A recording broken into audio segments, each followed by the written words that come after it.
আজকে আজিয়া দরবার শরীফ ওরস এটি ওয়াইজ দিয়ে একটু ভিতরে যেতে হয়, কিন্তু তা জানতাম না। আমি টিউশনি তখন গেলাম, ওরা বিরিয়ানি দিল আমাকে। তো জিজ্ঞেস করলাম এটা কিসের বিরিয়ানি, বললো এটা আজিজা দরবার শরীফের বিরিয়ানি। তো আজিজা দরবার শরীফ যখন বিরিয়ানি আমি ওখানে দিয়ে যাবো বাড়িতে, তাই চিন্তা করলাম না একটু বেশি করে খেয়ে যাওয়ার জন্য ওখানে যেতে হয়, একটু ঘুরিয়ে আসবো, বিরিয়ানিও খেয়ে আসবো, মেলাও দেখে আসবো, আপনাদের জন্য একটা ব্লগও করতে পারবো। তাই আমি কল দিলাম আমাদের দুই মক্কেলকে।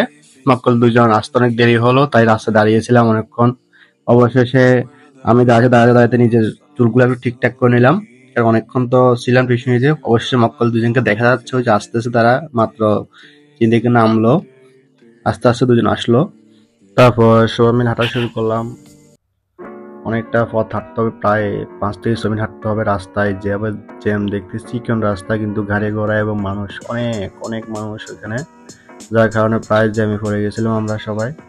আমরা আস্তে আস্তে আস্তে দেখতে পাচ্ছি না, আমরা চলে যাচ্ছি আজিজা দরবার শরীফ, প্রায় কাছাকাছি চলে আসলাম। ওই দেখা যাচ্ছে প্যান্ডেল গুলা। পরে প্রথম মিশন হলো যে আমাদের বিরিয়ানি খাওয়া, কারণ আমরা আগে পেট শান্তি তো দুনিয়া শান্তি, তাই পেট শান্তি করার জন্য চেষ্টা করতেছি। তাদেরকে একটু একটু ঘুরলাম, তারপরও যেহেতু এখানে ঢুকে যাচ্ছে না, লাইন দিয়ে ঢুকতে হয় সবাইকে। তারপর আমার এক শিক্ষকের মাধ্যমে আমি লাইন চায় ঢুকে গেলাম ভিতরে, কারণ আমাদের ওখানে অনেক লোক, তো আপনার সবাইকে ঢুকালে আপনার হোটেলের ভিতরে তাহলে অনেক অসুবিধা হয়, তাই লাইন দিয়ে ঢুকতে হয়। অবশ্যই স্যারের সাহায্যে সাকি পাইলাম, তাই স্যারের সাহায্যে ঢুকে গেলাম। অনেক মজা করে খেলাম, পেট ভরে খেলাম। এখানে এখানে মানুষও অনেক, দেখতে পাচ্ছেন আপনারা, সবাই বসে বসে খাইতেছে, আর আমি বসে বসে বসে বসে না, সরি, দাঁড়া দাঁড়িয়ে আমি বিরিয়ানি করতেছি। দেখলাম আমার মক্কেল এটা আমরা আগে ঢুকে গিয়ে এখন খাওয়ার জন্য খুব ব্যস্ত। বিরিয়ানি খেয়ে যেন উনি স্বর্গ থেকে অমৃত পেয়েছেন। এই আরেকজনকে পাইলো আমার ছাত্র, শুধু খেতে আছে, দেখতেছেন, শরম পাইছে বেচারা অনেকটা। যাই হোক, আমরা দেখতেছি সবাই সবাই ব্যস্ত। এখন আমি তো খেতে পারলাম না, কি করলাম, সবাই খেতে খাইতেছে, ওটা দেখেছিলাম। অবশেষে একটা জায়গা ফেলাম, ওখানে বসলাম, কিন্তু বসার পরেও লাভ হলো কি, আমি তো বসিয়ে দিলাম, কারণ আমার সামনে কোনো বিরিয়ানি নেই। অনেকক্ষণ পর্যন্ত আমি বিরিয়ানির জন্য ওখানে অপেক্ষা করলাম। অপেক্ষা করতে করতে দেখলাম যে আমার সেই ছাত্রটা আসলো, তাকে বললাম দেখ আমাকে একটা ভিডিও করে দাও আমার স্যারা সহ। তখন ও আমার থেকে নিয়ে ও ভিডিও করা শুরু করলো। ও ভিডিও শুরু করার পরে আপনি দেখতে হবে কিছুক্ষণ পরে ও ভিডিও করতেছে। ভিডিও করার কিছুক্ষণ পরে আমি খাবার পেলাম, এই যে আমাকে দেখা যাচ্ছে ও ভিডিও করতেছে। তো কিছুক্ষণ পরে খাবার আসলো, খাবারটা খাওয়ার সময় আপনাদেরকে দেখাতে পারলাম না, কারণ খিদাই পেটের ভিতরে ইঁদুর দৌড়াচ্ছে, যার কারণে খাওয়া ভালো করে খেলাম ভিডিও মোবাইলটা রেখে। হুলস্থুল খাওয়া শেষ করলাম আমরা। আমরা না ভাই, আমার সঙ্গে যারা আছে ওরা দুজন আগেই খেয়ে ফেলছে, ওরা তো একটু রাক্ষস টাইপের। তো খাওয়ার পরে আমি হাঁটা শুরু করলাম, দেখলাম অন্য আগে খাওয়াচ্ছে, ওখানে ঢুকলাম। ওখানে ঢোকার পর দেখতেছি যে অনেকে খাওয়া দাওয়া করতেছে। মা, একই দেখি আমার সেই ছাত্রটা ওইখানে খেয়ে আসছে, এখানেও আবার খাওয়ার জন্য দাঁড়াইছে, দেখেন। তো দেখা যাচ্ছে ও কিন্তু দাঁড়ায় না, আমি ভিডিও করতেছি, পরবর্তীতে ও দেখবে আমি ভিডিও করতেছি, এই এখন দেখলো।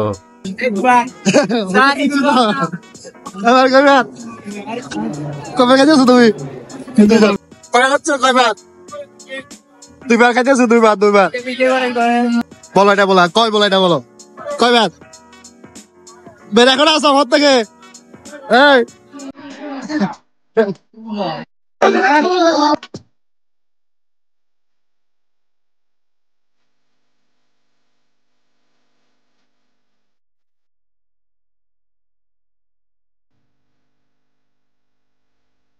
সে দুইবার খালো, কিন্তু আমি কি বাঘ না নিয়ে পারি, তাই আমি একটু বাঘ নিলাম আর কি তার সাথে। তবে আগের গুলো অনেক মজা হলো, সত্য কথা এটা, কিন্তু এখনকার যে এখানগুলো তেমন মজা লাগতেছে না। মোটামুটি লাগতেছে আপনার বিরিয়ানির মতো লাগতেছে না আর কি। যাই হোক, এরপর আমরা চলে গেলাম মেলায় ভিতরে। মেলার ভিতরে অনেক রকমের জিনিস উঠলো, পান, দা, বটি, ছুরি, তারপর মেয়েদের বিভিন্ন জিনিসপত্র, এই যে দেখতেছেন বড়ই, তারপর ঝালমুড়ি, ফুল বিক্রেতা ফুল বিক্রি করতেছে। তারপর এই যে টুপি উঠলো, যারা টুপি কিনতেছে তার টুপি কিনতেছে। বিভিন্ন রকম জিনিস এখানে পাওয়া যাচ্ছে, কয়েক রকমের জিনিস এখানে। পুরো মেলাটা অনেক বড়, এখানে বিভিন্ন রকমের ওষুধ, তারপর যে যেখান থেকে পারছে সেখানে দোকান নিয়ে বসলো, কাপড়ের দোকান, তারপর আপনার আচার, হরেক রকমের আচার আছে এখানে। এক দুই রকমের না, প্রায় অনেক রকমের আচার আছে, প্রায় 50-60 রকমের আচার। যাই হোক, আচারগুলো তেমন ভালো লাগবে না, কারণ এগুলা তেমন উন্নত মানের না এবং অনেকটা অস্বাস্থ্যকর পরিবেশ থেকে এগুলো এসেছে। আচার টাচার কিছু করলাম না, পকেটে তেমন টাকা ছিল না, পকেটে ছিল যে মাত্র 18 টাকা। কেন, আমি তো জানতাম না যে এখানে মেলা হবে, তাই টাকা নিয়ে আসিনি, মাত্র 18 টাকা নিলাম। 18 টাকা ছিল, কারণ 10 টাকা এবার দিয়েছি আর 18 টাকা আছে, যাওয়ার সময় 10 টাকা দেবো, তাহলে আমার 80 টাকা থাকবে, আমার টাকা লাগতো না, তাই আমি টাকা নিয়ে বের হইনি। তারপর ঘুরতে ঘুরতে সবকিছু দেখতে থাকলাম। আপনারা দেখতেছেন অনেক রকমের জিনিস, মেয়েদের জিনিস বেশি উঠলো, ছেলেরা বলতে তেমন জিনিস নেই, কিন্তু ছেলেরা গুলা ঠিক আসতেছে। ওকে আবার ফেলাম ওতে মেলার ভিতরে। এই যে সব মেলায় যেগুলো হয় আপনার ফুচকা, তারপর বিভিন্ন রকমের জিনিসগুলো উঠে এখানে, মানে প্রায় 6-7 রকমের দোকান উঠছে ফুচকার। তারপর দেখতে পাচ্ছেন এখানে অনেক রকমের জিনিস, এই যে আইসক্রিম, তারপর আবার একটা ফুচকার দোকান।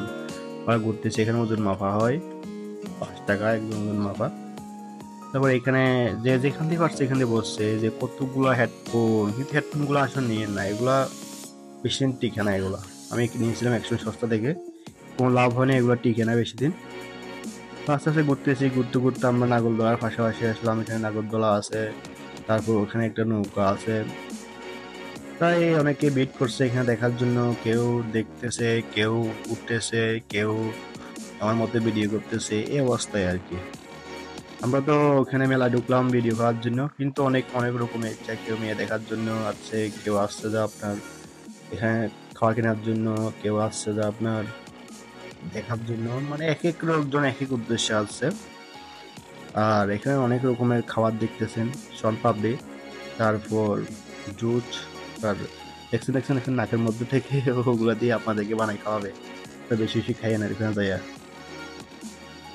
ফতেগড়ের সকল খাবারে প্রায় অস্বাস্থ্যকর, যাই হোক কিছু করার নেই, আমরা তারপরে ওগুলা খাই বেশি, কারণ ওগুলা দামে সস্তা হয়। কিন্তু 5 স্টার হোটেলে আপনি কি খাবো, 5 স্টার হোটেল যেভাবে ভিডিও দেখি ওখানেও দেখা যায় যে ব্রুনি আর পচার খাবারগুলো আমাদেরকে দেয়, মরা মুরগি, মরা ওটা সবগুলো আমাদেরকে খাওয়ায়। তো ফুড, বাইরের ফুড গুলো তাহলে একই রকম, তাহলে আর বেশি দামে ওগুলো কিনে গেলাম রেস্টুরেন্টে যাই। যাই হোক, আমরা অনেকটা মজা করতেছি, অনেক ঘোরাঘুরি করতেছি চারদিকে, আপনারা দেখতেছেন চারদিকে সবকিছু। এখন আমরা অনেক দূর থেকে নাগরদোলা ছুটে তুললাম, তারপর আমরা চলে আসলাম আমাদের সেই প্যান্ডেলে। দেখেন এখানে কাওয়ালি হচ্ছে।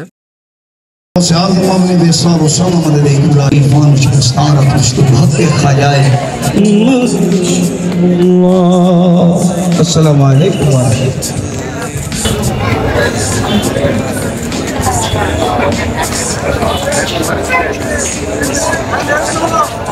এটাই হলো যে আজিয়া দরবার শরীফ, চারদিকে প্রায় সাজিয়ে রাখা হয়েছে অনেক সুন্দর করে, বছরে একটিবার আসে এই উরুস।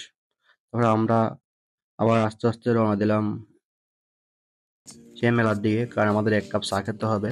তখন চা খাই নাই, আমার আগেই বলছিলাম আমার থেকে মাত্র 18 টাকা আছে। আমরা চার দোকানে চলে গেলাম, ওখানে চা বললো 8 দুগুণে 16 টাকা, খেলাম এবং চা খেতে খেতে আমাদের আজকে ব্লগটা শেষ।